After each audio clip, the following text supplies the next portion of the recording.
Chapter 9. Jesus stepped into a boat, crossed over, and came to his own town. Some men brought to him a paralytic lying on a mat.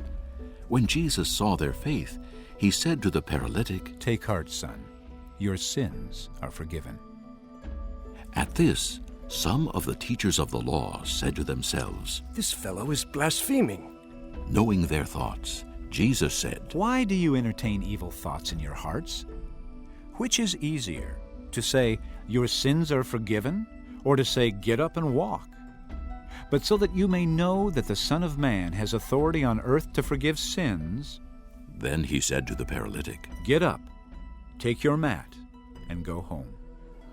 and the man got up and went home.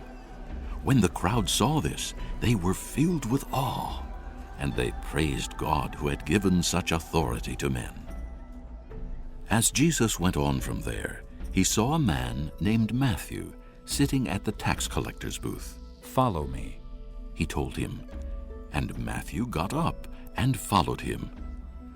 While Jesus was having dinner at Matthew's house, many tax collectors and sinners came and ate with him and his disciples. When the Pharisees saw this, they asked his disciples, "Why does your teacher eat with tax collectors and sinners?" On hearing this, Jesus said, It is not the healthy who need a doctor, but the sick.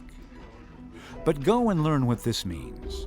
I desire mercy, not sacrifice. For I have not come to call the righteous, but sinners. Then John's disciples came and asked him. "How is it that we and the Pharisees fast, but your disciples do not fast?" Jesus answered, How can the guests of the bridegroom mourn while he is with them?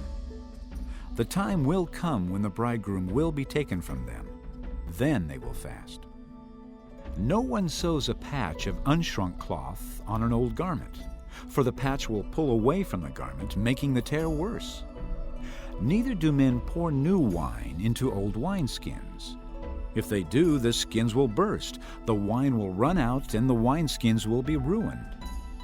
No, they pour new wine into new wineskins, and both are preserved. While he was saying this, a ruler came and knelt before him and said, My daughter has just died, but come and put your hand on her and she will live. Jesus got up and went with him, and so did his disciples. Just then, a woman who had been subject to bleeding for 12 years came up behind him and touched the edge of his cloak. She said to herself, If I only touch his cloak, I will be healed. Jesus turned and saw her. Take heart, daughter. He said, Your faith has healed you. and the woman was healed from that moment. When Jesus entered the ruler's house and saw the flute players and the noisy crowd, he said, Go away. The girl is not dead, but asleep. But they laughed at him. After the crowd had been put outside, he went in and took the girl by the hand, and she got up. News of this spread through all that region. As Jesus went on from there, 2 blind men followed him, calling out, "Have mercy on us, Son of David." When he had gone indoors, the blind men came to him, and he asked them. Do you believe that I am able to do this? "Yes, Lord." They replied. Then he touched their eyes and said, According to your faith will it be done to you. and their sight was restored.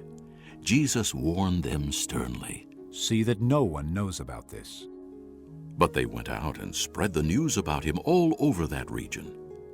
While they were going out, a man who was demon-possessed and could not talk was brought to Jesus. And when the demon was driven out, the man who had been mute spoke. The crowd was amazed and said, Nothing like this has ever been seen in Israel. but the Pharisees said, It is by the prince of demons that he drives out demons. Jesus went through all the towns and villages, teaching in their synagogues, preaching the good news of the kingdom, and healing every disease and sickness. When he saw the crowds, he had compassion on them, because they were harassed and helpless, like sheep without a shepherd. Then he said to his disciples, The harvest is plentiful, but the workers are few. Ask the Lord of the harvest, therefore, to send out workers into his harvest field.